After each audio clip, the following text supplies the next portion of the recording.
First things first, of course, would you like to introduce yourself? Yep, sure. So my name is Huw Simon. I'm Director of Client Services at the PGA Tour. Awesome.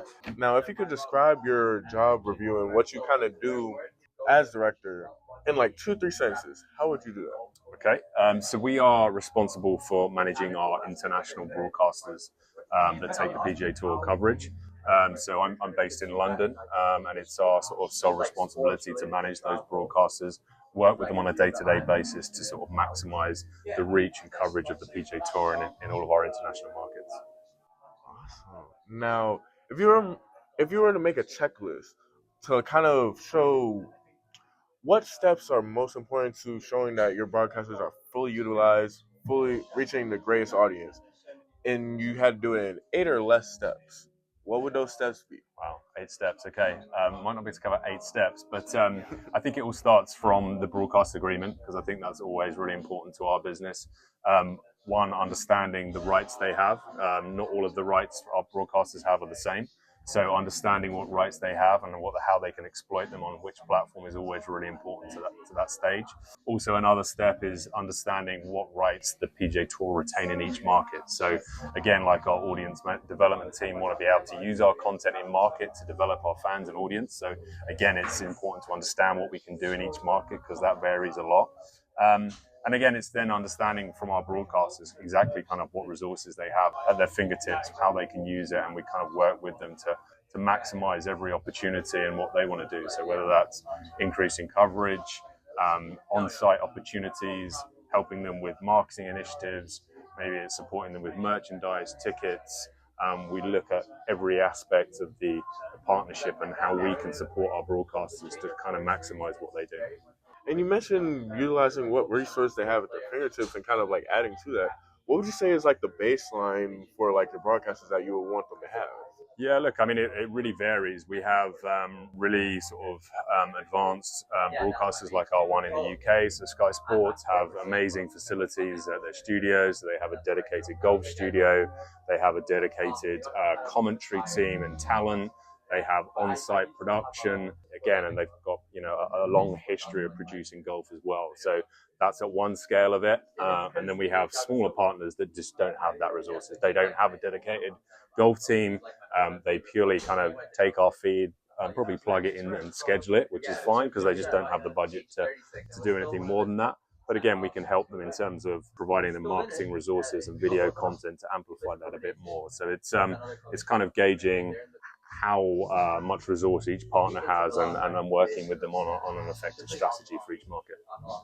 So now I want to divert this a little bit more personal round. So there's a lot of things that go into being a director. There's a lot of qualities. I wanted to ask, what do you believe are the most important qualities, and what choices in your life led you to have those? Okay, I think probably communication is a strong one. Like, in order for us to get the most out of each of our broadcast partners, they're kind of our voice in every market. We have to have a really good working relationship with those partners, and we need to speak to them on their level and create a bond and a partnership with them. And we find when we do that, we get a lot more out of the relationship.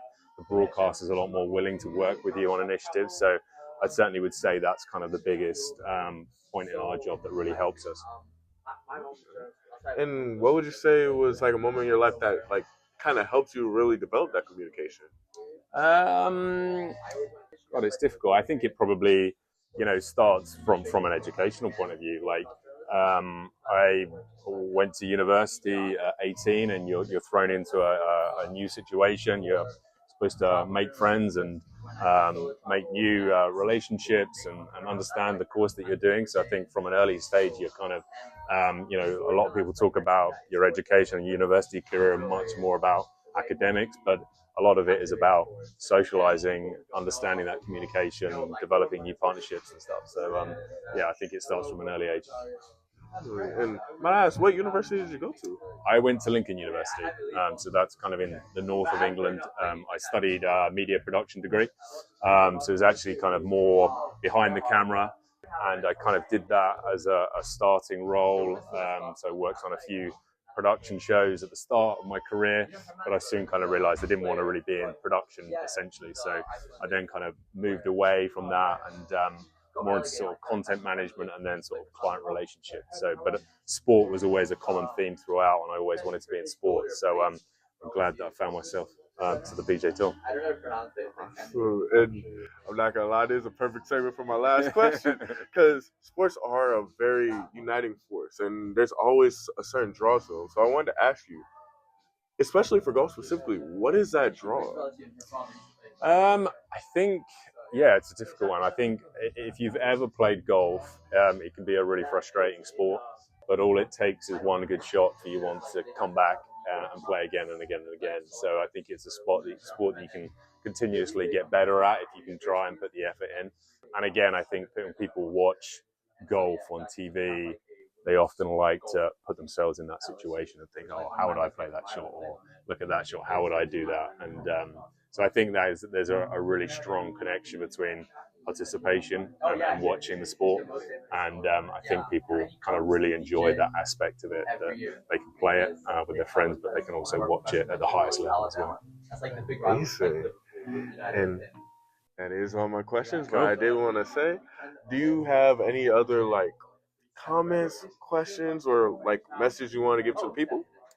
No, I think probably just a further to what we said today. Like, I think working for a sports federation or league is a great opportunity in your career. I think often people are expected to know what they want to do for a career from an early stage.